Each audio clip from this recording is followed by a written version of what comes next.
ගඩොලක්වත් නැතුව ස්ටේඩියම් එකකට සල්ලි අරගෙන තියෙන. බිංගිරියත් ඒ වගේ එකක්. සමහර ඒවා ගොඩ ගන්න බෑ.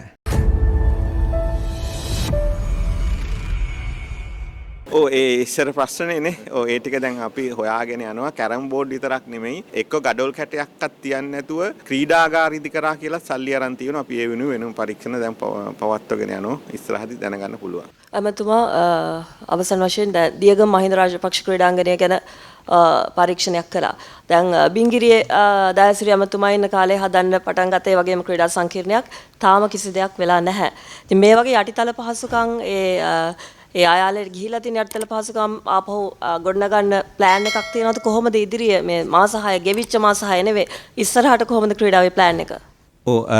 මම නම් සඳහන් කරනවට නම් සඳහන් නොකර කියන්නම් ඒ ඇමතිලා හිටපු කාලේ කරපු වැඩ දැන් අපි ෆයිල් එක හදලා තියෙනවා.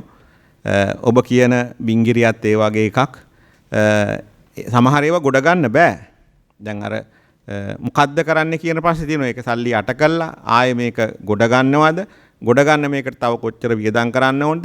ඒ ගොඩ ගත්තත් මේකෙන් අපි බලාපොරොත්තු වෙන ප්‍රතිඵලය තියනවද කියන කාරණා තියෙනවා. ඉතින් ඒක නිසා ওই බිංගිරිය විශේෂත්වයක් ඔබ සඳහන් කරන නිසාම දයාසිරි මන්ත්‍රීතුමා ඉන්න කාලේ නමුත් තවම ඒක නැහැ.